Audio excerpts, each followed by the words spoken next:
The mask has finally slipped. The game is over, and the truth is out. Look at you now. The disguise of the simpleton, the fool who couldn't keep up. It's gone. All this time you were the beautiful, calculating mastermind. You were orchestrating the longest con in history, playing dumb while your mind raced like lightning, pretending to stumble while quietly mapping every exit, every weakness and every crack in their armor. They thought you were slow. They thought you were naive. They spoke around you as if you were just part of the furniture, exposing their secrets, revealing their strategies, and showing their cards without hesitation, because they believed you couldn't possibly understand. But every mispronounced word was intentional, every confused smile was part of the plan, and every "I don't know" was a conscious choice to conceal the fact that you not only knew, but you were already 3 steps ahead before they even realized the game had begun. Think back to those meetings where they explained things to you like you were 5. You weren't confused, not for a second. You were collecting data while they mocked your questions. You were building detailed psychological profiles when they rolled their eyes at what they assumed was your stupidity. You were carefully memorizing their patterns, their tells, and their weaknesses. Every condescending word they threw at you became ammunition. Without realizing it, they handed you the keys to their kingdom, blinded by their own arrogance, never suspecting that the vacant eyes in front of them were hiding a mind sharper than their own. That's the true beauty of being underestimated. It's like having a hidden superpower no one believes exists. They gave you access to everything, because in their minds, who would ever worry about the village idiot? Nobody locks doors when the fool is in the room. And that was exactly what you were counting on. Every time they said, "Don't worry, you wouldn't understand anyway," you quietly filed it away. Every time they oversimplified something for your small brain, you let them, knowing that one day, the perfect day, you would show them just how much you understood. You know what's truly hilarious? They actually believed they were helping you, mentoring you, guiding the poor, slow one who needed everything explained twice. In their minds, they were the generous teachers, feeling superior and almost charitable. But the truth was far from what they imagined. You weren't falling behind. You were studying them like lab rats under a microscope. Every patronizing explanation was a free psychology lesson. Every oversimplified breakdown revealed not only what they thought mattered, but also the secrets they were trying to hide. Think about those moments when you asked stupid questions, the ones that made them sigh in frustration and forced them to repeat themselves as if you were hopeless. You weren't confused at all. You were testing them. You were measuring their patience and their knowledge. Many times you asked questions you already knew the answers to, just to see if they truly did. And more often than not, they didn't. They were pretending to be intelligent while you were embodying it.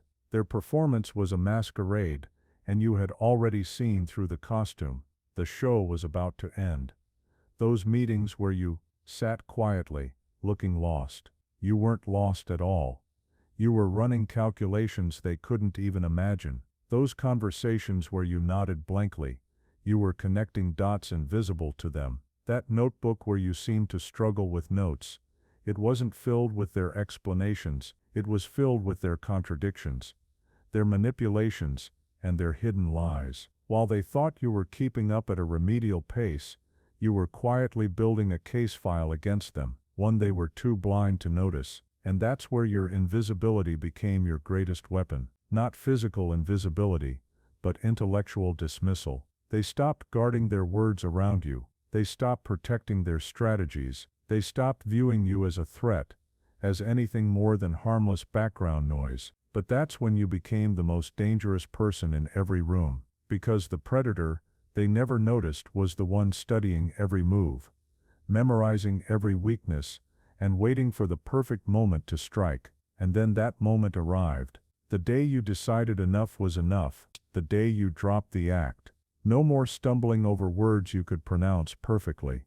No more fake confusion over concepts you'd mastered years ago. You looked them straight in the eye and spoke with the confidence and eloquence of someone who had been playing chess while they barely managed checkers. The shock on their faces was priceless. Their minds scrambled to reconcile the genius in front of them with the fool they had convinced themselves you were. You watched their worldview collapse in real time. Everything they thought they knew about intelligence, about you and about themselves, crumbled within seconds. That's when the realization hit them. They had been the marks all along. They'd been playing cards with someone who could see their hand reflected in their own glasses, and they were too arrogant to notice. And the best part? You had receipts. Every conversation, every plan whispered in front of you, every shortcut they took, every lie they told, you had it all.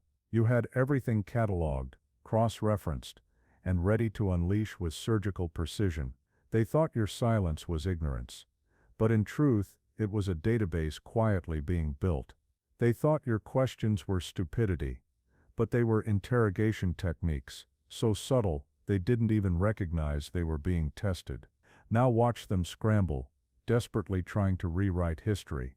I always knew you were smart, they'll claim, trying to save face. But you have the receipts, the emails where they labeled you slow, the group chats where they laughed at your stupidity, the performance reviews where they doubted your competence. You kept every insult disguised as concern, every sneer wrapped in false kindness, and every word that revealed how they truly saw you. And now they get to choke on those very words. Do you want to know why this works so perfectly? People are hardwired to crave superiority. Give them someone to look down on, and they'll rush onto that pedestal so quickly, they'll never stop to check if it's stable. That's what you offered them, a target who made them feel brilliant. In their rush to bask in their own imagined superiority, they exposed every vulnerability, every insecurity, and every piece of intelligence you needed to dismantle them. Playing dumb was never weakness. It was the ultimate disguise. You weren't hiding in the shadows, or cloaked in mystery. You were hidden in plain sight, shielded by their arrogance, their assumptions, and their desperate need to feel smarter than someone else. They built that false version of you in their minds, a version so harmless, they felt safe showing you their ugliest selves. They revealed everything, because they thought you were too stupid to notice and too dim to remember. But here's what they never understood. True intelligence isn't about putting your brilliance on display. It's about listening, gathering information, and understanding systems. While they strutted and peacocked, desperate to showcase their knowledge, you were quietly building a masterclass in human psychology. The smartest person in the room is almost never the loudest. It's the one asking questions not for answers, but to study the person answering. It's the one taking notes not on the words spoken, but on the truths hidden between the lines. It's the one they forget about, until it's too late. That's who you became. The ghost in plain sight, the wolf in sheep's clothing, the genius wrapped in fool's pajamas. You mastered what most can't even conceive of, strategic incompetence, not genuine weakness, but a flawless performance designed with purpose. You knew exactly when to stumble, when to ask for help, when to feign confusion. Every slip, every fumble, every mistake was choreography. They thought they were watching you struggle. In reality, they were watching you prepare. You balanced on the thinnest of tight ropes, just competent enough to stay in place, just incompetent enough to remain non-threatening. It was exhausting, wasn't it? To pretend to be less than you are, to dim your light so others could shine, to shrink yourself so their egos could feel tall. But every ounce of that exhaustion was an investment in this exact moment. The moment where the mask is gone, and the brilliance they never saw finally blinds them. You became fluent in two languages, the language of the fool and the language of the genius. You could switch between them with effortless precision, like a master actor changing masks between scenes. You created two realities and moved between them seamlessly. One reality was for the world, the performance they were so eager to believe. The other was for those who had earned access, those who had seen the light behind your disguise. You were running parallel operations, and they only ever saw the version of you that you wanted them to see. The discipline it took was monumental. Every day was an exercise in self-restraint, to resist the urge to correct their glaring mistakes, to silence the temptation to demonstrate your knowledge, to bite back the instinct to put them in their place. You were precise. You understood that revenge is best served when it's least expected, when it hits like a thunderclap in a cloudless sky. For your plan to work, they had to feel safe. They had to feel superior. They had to drown in their own arrogance. And so you gave them exactly what they craved, knowing all along that one day you'd rip it away from them. And when the moment came, you didn't reveal your hand in one sweeping motion. That would have been too easy, too merciful. No, you unraveled them slowly, card by card, move by move. At first it was subtle, a casual display of knowledge they didn't think you possessed. They laughed it off, told themselves it was a fluke. Then came a strategic maneuver so bold, so unexpected, it forced them to second-guess everything they thought they knew. Each reveal was a blade sliding in quietly, and with every cut, they bled confidence, until they couldn't deny it anymore. They had been outplayed by the very person they once dismissed as incapable of understanding the rules. Now the dynamic has shifted completely. In those same meetings where you once played the fool, the energy has transformed. When you speak, the room goes still. The air hums with anticipation. They lean forward, desperate to catch every word, terrified of missing the details they used to mock you for. The intoxicating part isn't just their attention, it's their uncertainty. You can see it in their eyes, the endless replaying of every past interaction. They're combing through memories, searching for clues they overlooked, wondering how they could have been so wrong for so long. Some of them burn with anger now, and you can feel it radiating off them like heat. They're not angry at you, they're angry at themselves, angry that the superiority they paraded around was nothing but a lie you allowed them to believe, angry that every time they laughed at you, you were secretly laughing harder, angry that the hierarchy they thought was carved into stone was nothing more than sand, and you've revealed that all along you've been the one holding the tide back. Others are taking a different route. They're suddenly trying to recruit you, aren't they? Suddenly you're valuable. Suddenly you're worth their time, their praise, their association. They rush to align themselves with you, hoping proximity to your intelligence will save them from the sting of their own blindness. But don't be fooled. It's not respect they're offering. It's fear wrapped in opportunity. They don't want you. They want what you can do for them. They don't respect your brilliance. They fear what happens if they're on your bad side, and that's exactly where you want them. Desperate, uncertain, and walking carefully with every word and every move. Being underestimated was the greatest gift they ever gave you. Every dismissal was fuel. Every insult became leverage. Every time they overlooked you, they gave you access. Every time they wrote you off, they handed you another advantage. You collected those advantages, like treasures, one by one, knowing that when the time came you'd cash them all in at once. They never understood that true power doesn't need an audience. It doesn't scream for recognition. Real power is cultivated in silence, sharpened in the shadows, and unleashed from angles no one expects. While they thought you were fumbling with blocks, you were building an empire brick by brick. While they mocked your supposed confusion with maps, you were charting their weaknesses with surgical precision. Every blind spot they left unchecked, you marked. Every arrogance they displayed, you recorded. Every illusion of superiority you dismantled, piece by piece. And now, as the tide finally comes crashing in, they realize, too late, that the empire you built wasn't just real. It had been standing over them the entire time. You became indispensable while they convinced themselves you were disposable. That's the irony they can never live down, the thing that gnaws at them when they replay it all in their heads. They thought they were using you, shaping you, and training you. But in reality, they were handing you the tools of their own destruction. Every condescending explanation they gave wasn't a sign of their superiority, it was a window into their thinking. Every dumbed-down instruction wasn't proof of your incompetence, it was a flashlight shining on their blind spots. And every time they excluded you from a conversation that was too complex, they revealed exactly what they were hiding, what they feared losing, and what they thought would keep them safe.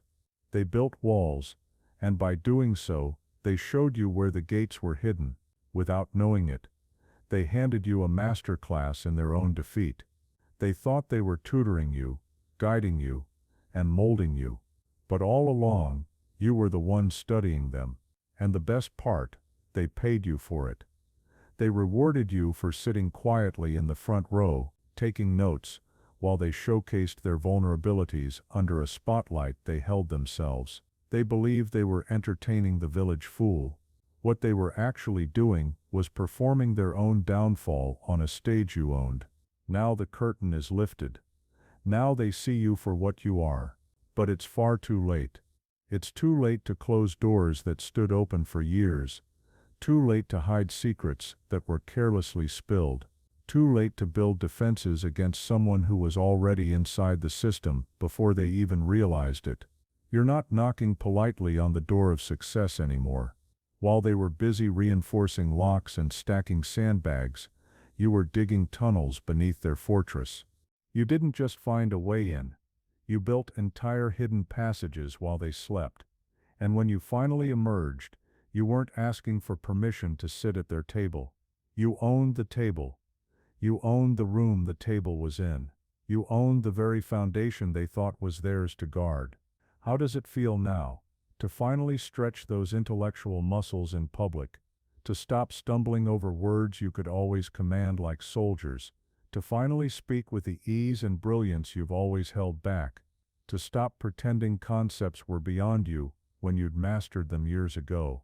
It must feel intoxicating, this freedom to finally stand tall in your own brilliance, not because you've become someone new, but because you've chosen to reveal the person you've always been.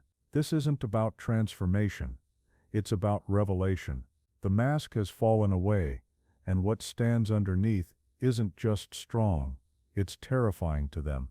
You never sought their approval, you never needed it. But now they finally know that truth, and it unsettles them more than anything else ever could. They always thought the power was theirs to give, that validation was their currency, that worth was something they bestowed.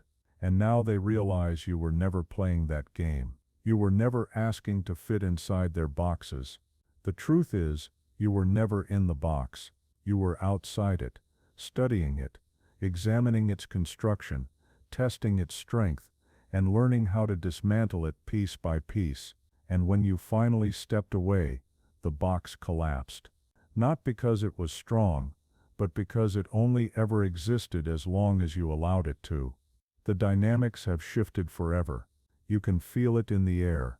Those who once spoke down to you now measure their words carefully, terrified of slipping. Those who once excluded you now bend over backward to ensure you're invited. Those who once laughed at you now laugh nervously, unsure if they're laughing at a joke or if they are the joke. Every interaction is different now. You've become unpredictable, and unpredictability is terrifying to people who thrive on control. For so long, they believed they had you figured out, that they had neatly categorized and defined you. But now you are a variable in their equation they cannot solve. You're the wild card they never accounted for, the piece of the puzzle they swore didn't exist. And that shakes them to their core, because unpredictability means they can't prepare. It means they're always one step behind, and here's what unsettles them most. You've always been this brilliance, this power, this enigma. You didn't suddenly gain it. You simply decided it was time to reveal it, and now they are left stumbling in the ruins of their own arrogance, haunted by the knowledge that the very person they dismissed as nothing has become the force they cannot control. But here's the thing. This is only the beginning. You haven't changed. That's the irony burning in the back of their minds. You're not a new version of yourself. The only thing that has changed is their vision, their perception, and their sudden lack of ability to deny what was in front of them all along. You didn't become brilliant overnight. You simply allowed the mask to slip. You didn't suddenly acquire power. You simply stopped hiding the power you carried from the beginning. Now they're scrambling. Their neatly built worldviews are collapsing, and they're clawing at the wreckage, desperate to rebuild. Some are running to rewrite history as fast as possible. Others are plagued by a different kind of fear, the quiet, creeping paranoia that comes when memory becomes dangerous. They are replaying every careless insult, every patronizing smirk, every unguarded moment they thought was safe in your presence. They're wondering if you kept receipts, if you recorded their words, if you hold ammunition they can't take back. And you do. You hold more than they would ever want the world to see. The real revelation is sharper. They now know that every moment of condescension, every sneer, and every false laugh was witnessed by someone who understood, someone who saw. And oh, the paranoia. It's delicious, isn't it? Watching them squirm in the aftermath. You can see it in their eyes now. They're not just doubting you, they're doubting themselves. They're doubting every judgment they've ever made. If they misjudged you so completely, who else have they overlooked? How many others have they dismissed as insignificant, when in reality, they may have been surrounded by people quietly more powerful than they could imagine? You didn't just reveal your intelligence, you revealed their stupidity. You shattered the fragile illusion of their judgment. You exposed their perceptions for what they were, flimsy, shallow, based on arrogance rather than truth. You tore the mask from their so-called superiority and showed it for what it truly was, a costume that never fit, stitched together by ego and propped up by insecurity. Some of them, in their desperation, will try to test you now. They will create scenarios, little games, and intellectual challenges designed to trap you, to find your limit, to prove to themselves that you can't possibly be as capable as you seem.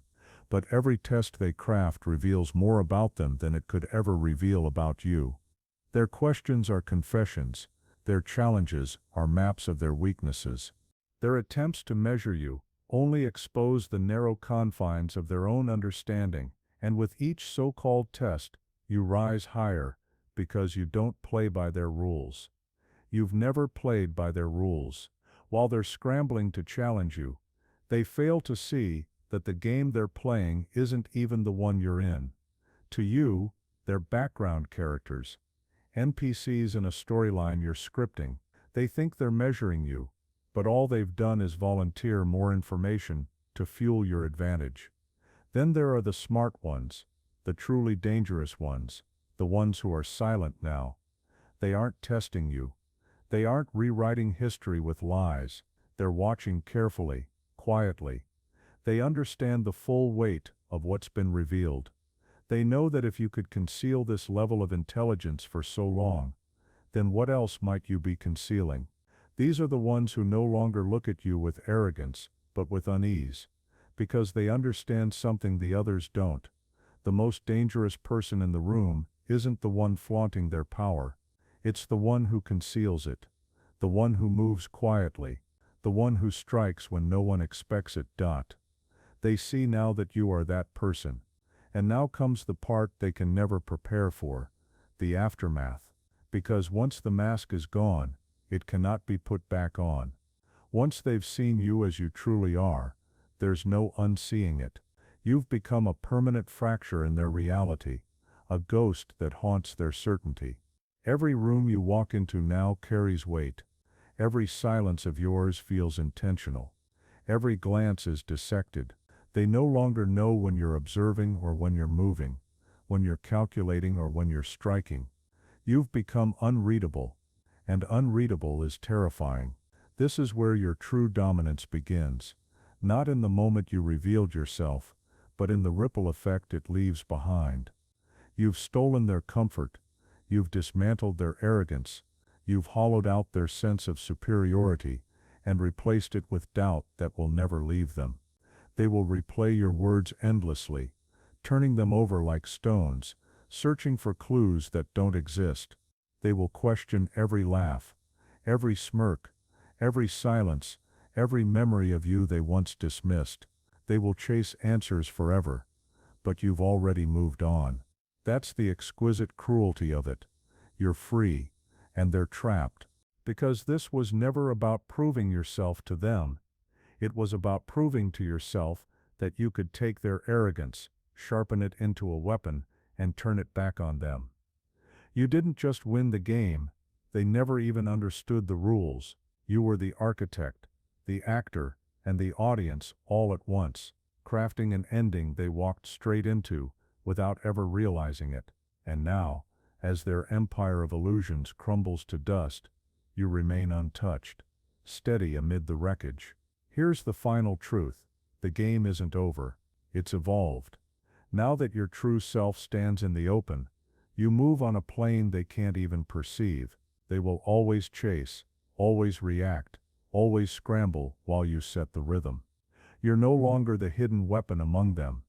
You've become the battlefield itself, and the irony, they built your power with their own hands. Their arrogance forged the throne you sit upon. Their dismissal paved the path beneath your feet. Their condescension tempered the blade you now wield. So let them whisper, let them scheme, let them scramble. It changes nothing.